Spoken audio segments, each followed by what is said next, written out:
There's certainly something to cherish with the fact that I am currently walking in the trails behind my home on the face of the Carmel Mountain that I call my backyard, with my dog not listening to me as I try to get him to pay attention and bribe him with snacks. I see the birds migrating overhead, making their way back from African sands and skies for the summer. I chat with my neighbor, a new guy who moved in, Moshiko and his little baby boy, and we debate and discuss and talk, having met each other just a few days earlier. The sterling are flying back from a long winter. The muazzin is calling out from the Arab-Palestinian village next door, Jisr al-Sarqa, whose reality is so starkly different from my own that I can't even begin to empathize with the cultural experience of the people living right in front of me in the 2-mile radius of our neighborhood on the Carmel. This is the place I call home.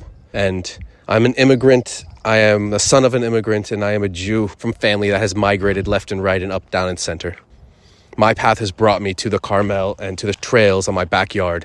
And I am here walking and contemplating and sharing with you because the emotional outpouring that you can begin to imagine I've experienced these past days is tremendous. I'm hurting. I'm crying. I'm excited. I'm completely across the board ambivalent to the cacophony of sentiment that is just ping-ponging around my soul and my spine and my being. And I'm trying to be Amir Katz, your je ne sais pas. I am completely at a crossroads in my life, and I'm completely overwhelmed by the experience, and yet I am enabled and I have the tools and the resources of determination and love and passion and strength and heart and survivalism that is built into my DNA to be able to endure.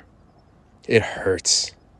I'm used to taking punches and beatings and having my body sore from stomping around Eretz Israel, the land that I call home, that my Palestinian neighbors wish they could call home, that some of them have to make a homeostasis with the Jews and the Hebrews here in the Holy Land, because that's the reality. I just literally bumped into 2 dudes who are from Kfar Kara, having a beer after work, chilling by the side of the little stream that rolls in our village.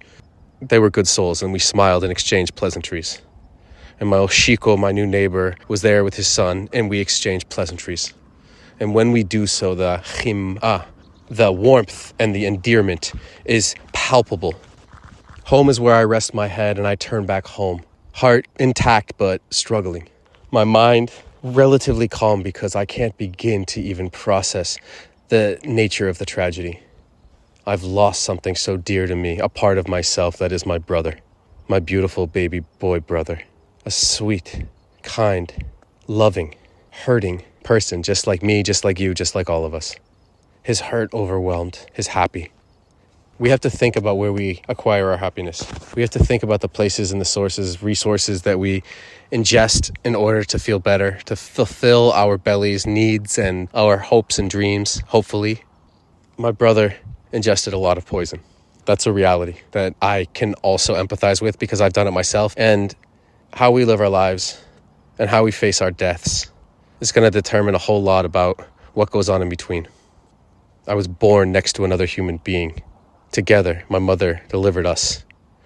22 minutes. There were 22 minutes of difference between me and my brother. That I came out first, naturally, and my brother struggled.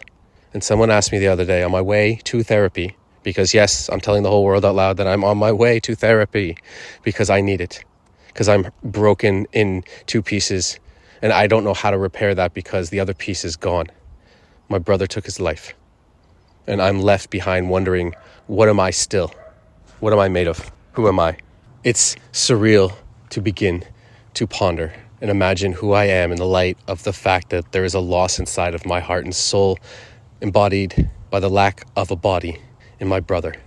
I laid in the water last week and floated back in utero, imagining and wondering when I was hugging and embracing and cuddling in the womb with my twin brother. How much do we miss that? How much do I miss that? That tenderness. Not until now did I even begin to imagine that prenatal development, that part of me that needs a hug. I need a hug. I've been getting hugs. And there's not enough hugs in the world for a person who was born hugging another person to soften the blow that this one delivers. I didn't take good enough care of my brother in life. And I haven't necessarily taken the best care of myself either. So like, you know what I mean? We're all on this journey. I'm not going to beat myself too badly on that one. I could have been a better brother to my brother. I wish I acknowledged then how much he needs a hug. I wish I could hug him one more time, of course, but here we are, and I'm not going to dwell too hardly on that side of the coin because it's not going to help me. Of course I could have done more, and of course I will visit those places. But what I want to imagine is me. I'm what's left. How do I get to uncuddle my soul from its twin and uncouple myself from a brother who, sadly, I've had enough experience over the last 15 years living in Israel and living away from the place where I was born and living away from my poor dear brother. And we made lives in different spaces. And so the hurt is going to hurt pretty badly. And uncoupling my trauma from my brother and his experience from me in my memory is going to be the processing that I have to do over the next few months. And I'll do what I can with what I can. And I thank you and God. And I wish you all Shana Tova, L'chaim. Thank you. I love you all.